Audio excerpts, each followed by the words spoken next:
Bismillahirrahmanirrahim. Assalamualaikum warahmatullahi wabarakatuh.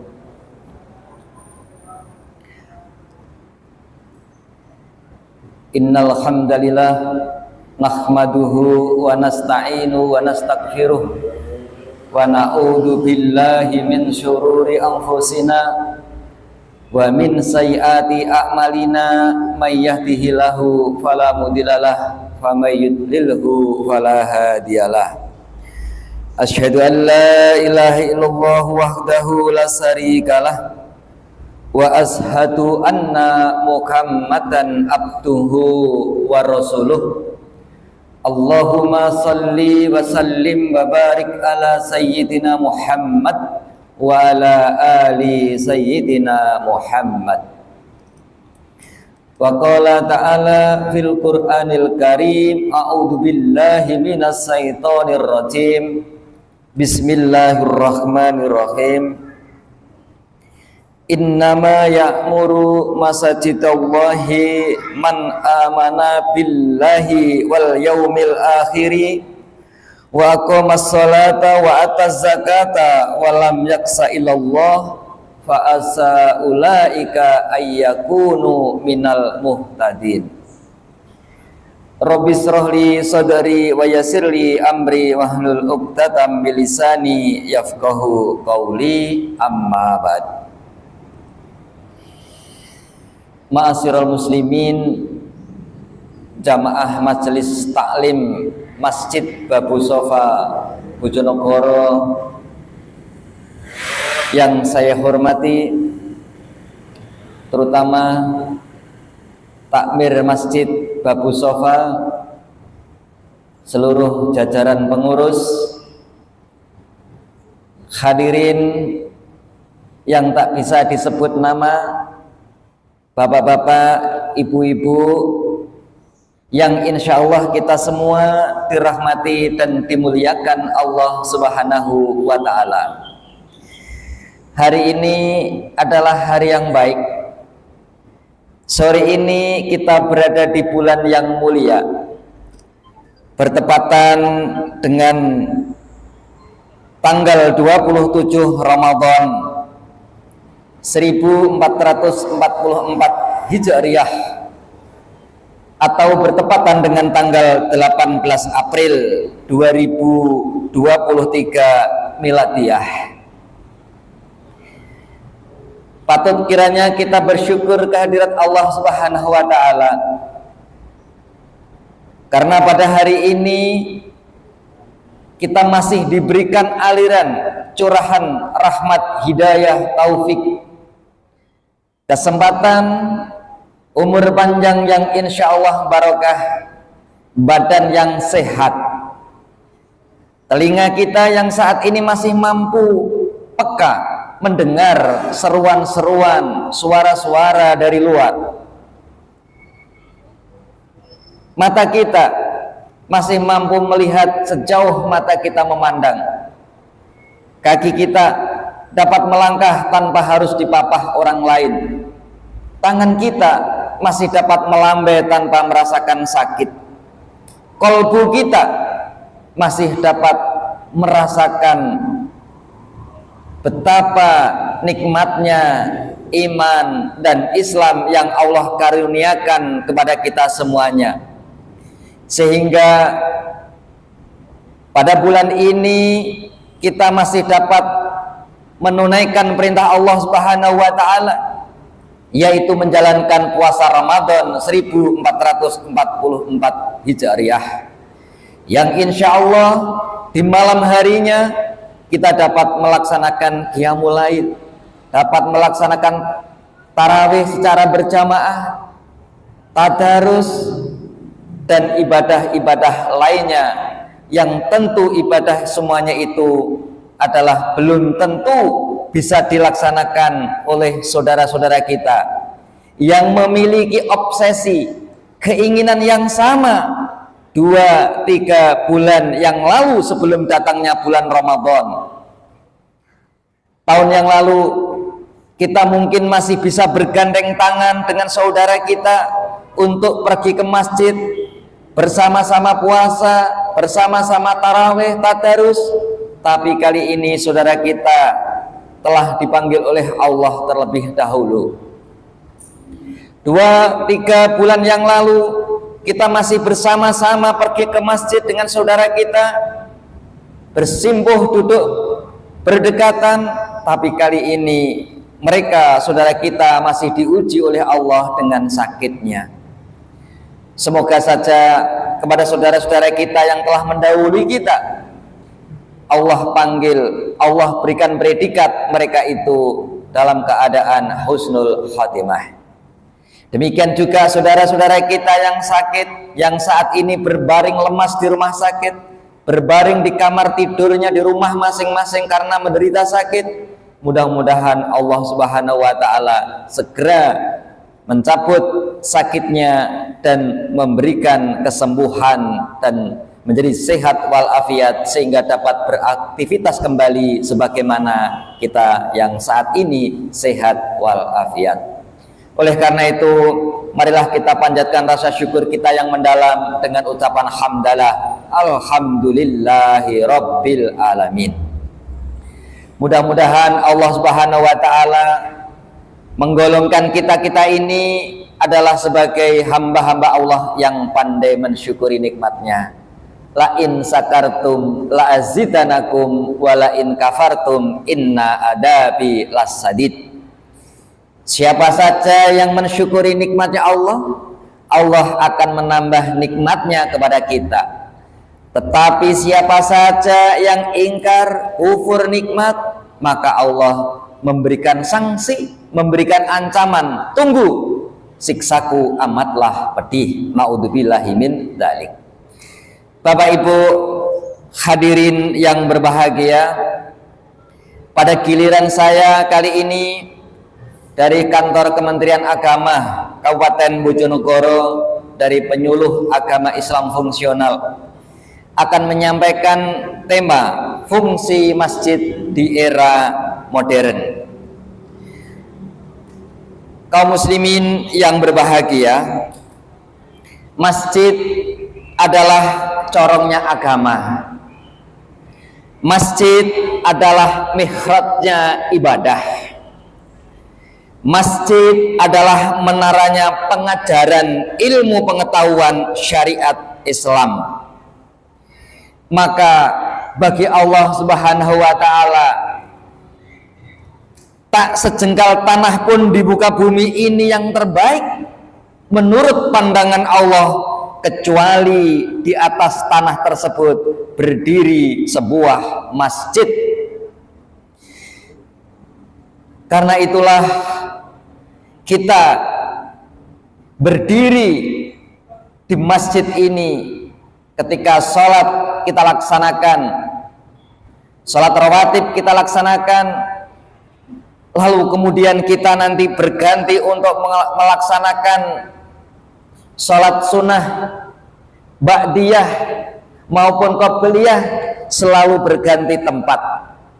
Itu memiliki makna bahwa tanah yang ada di masjid ini nanti akan menjadi saksi di akhirat kelak, bahwa ibu-ibu, bapak-bapak sekalian ini telah melaksanakan ritual ibadah kepada Allah Subhanahu wa taala di sejengkal tanah ini, kemudian berganti di tanah yang berikutnya ini, dan itulah nanti yang akan memberikan kesaksian bahwa tanah tersebut pernah kita injak, pernah kita tempati sujud menghadap kehadirat Allah Subhanahu wa taala.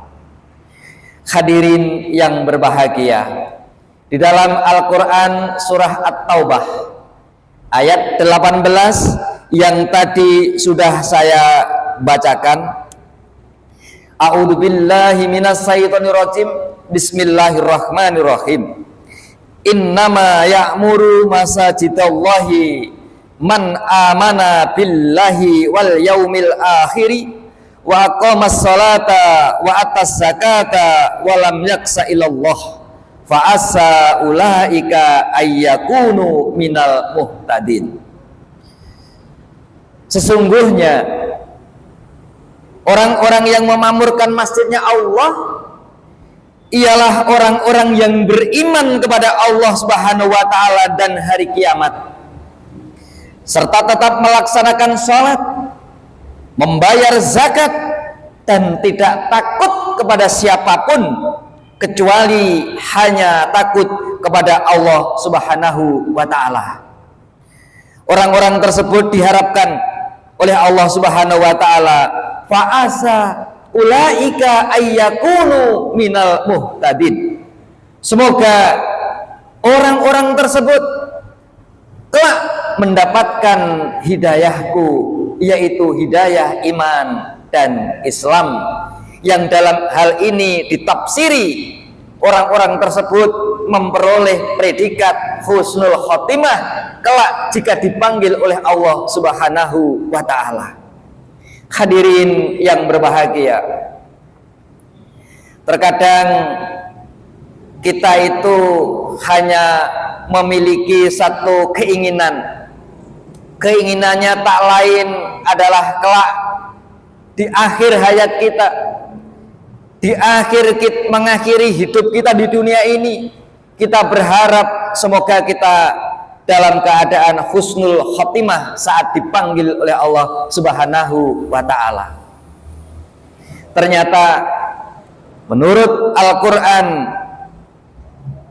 surah ke-9 atau surah At-Taubah ayat yang ke-18 itu tidak mudah untuk kita memperoleh husnul khotimah.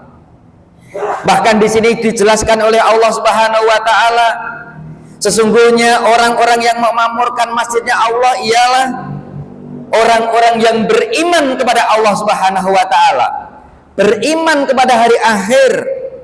Mereka tetap konsekuen, tetap istiqomah, sholat di masjid secara berjamaah, membayar zakat fitrah yang sebentar lagi kita bayarkan, dan mereka tidak takut kepada siapapun kecuali hanya takut kepada Allah.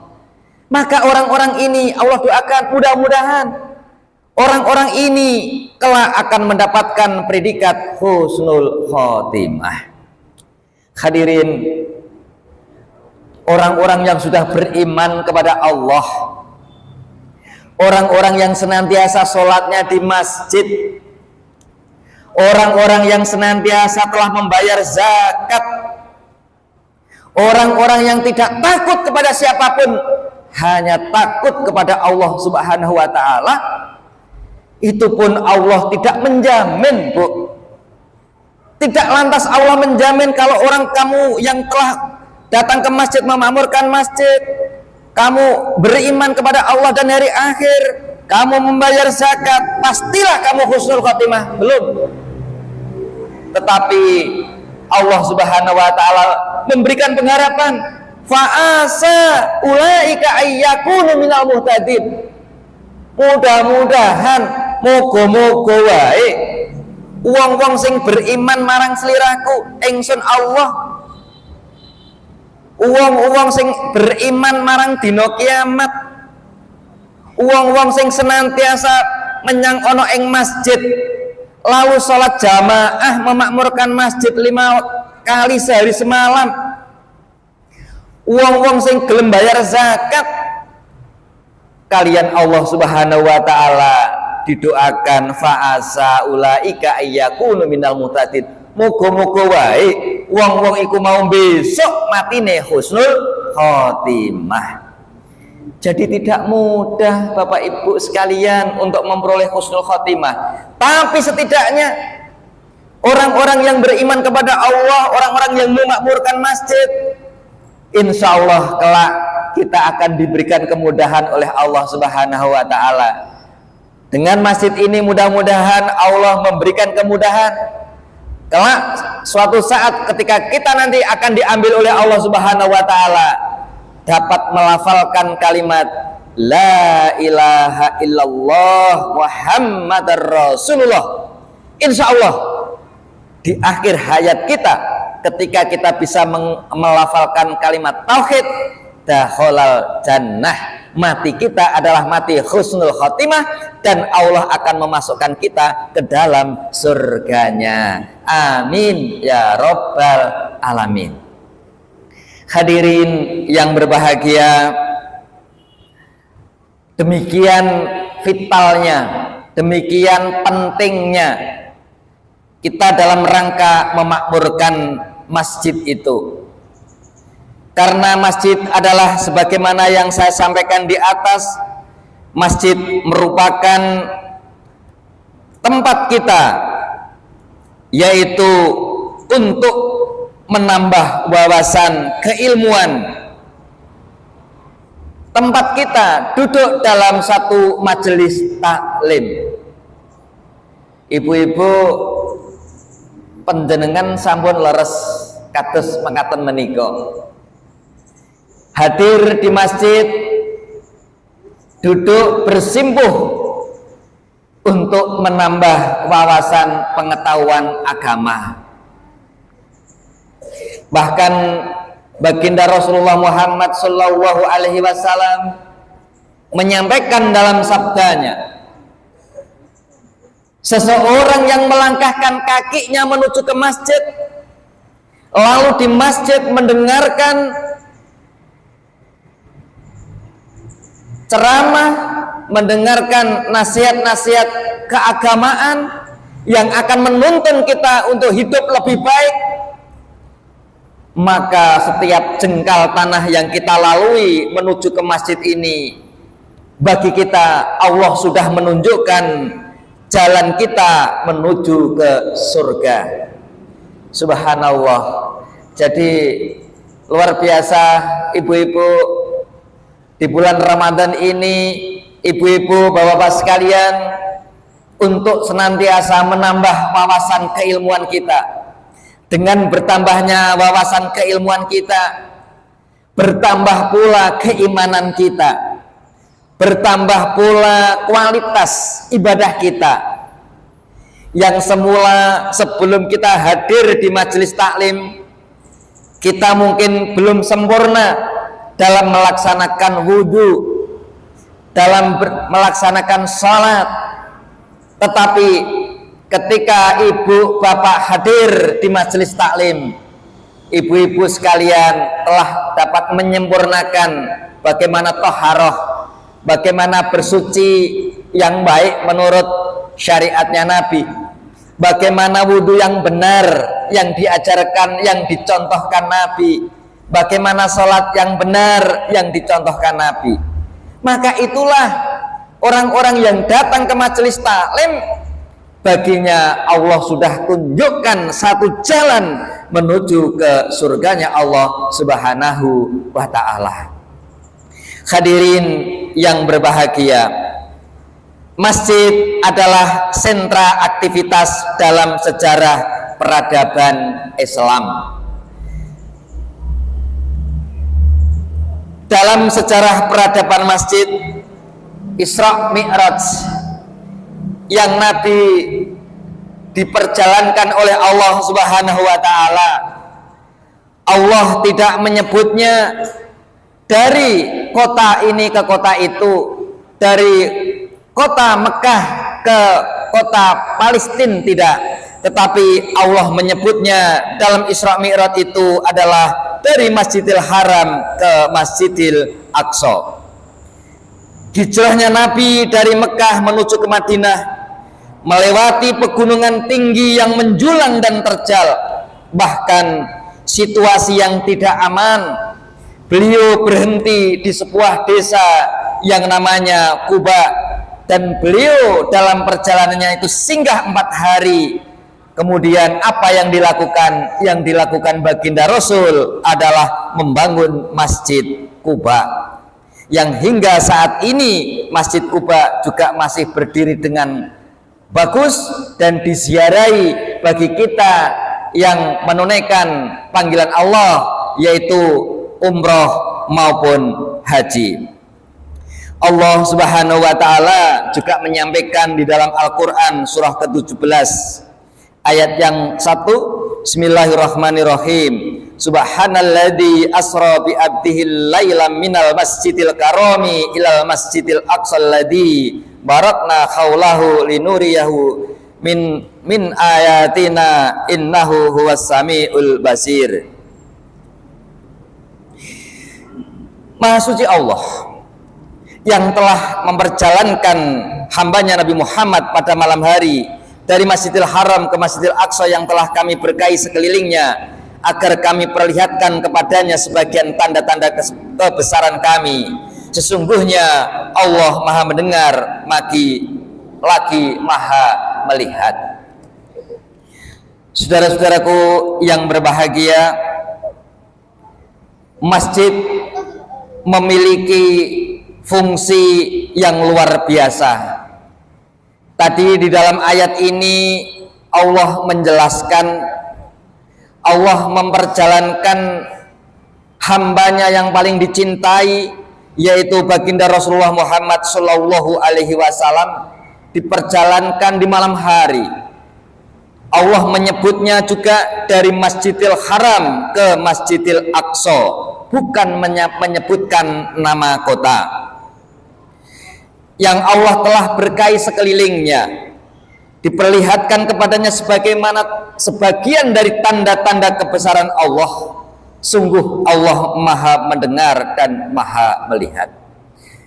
Ibu-ibu, bapak-bapak sekalian yang tinggal dekat dengan masjid, maka ibu-ibu, bapak-bapak sekalian ini akan mendapatkan sebuah keberkahan karena ibu bapak tinggal di samping masjid, karena di masjid ini adalah tanah yang diberkahi oleh Allah, tanah yang kelak menjadi saksi di akhirat kelak bahwa tanah ini pernah kita singgahi untuk melaksanakan ibadah kepada Allah Subhanahu wa ta'ala.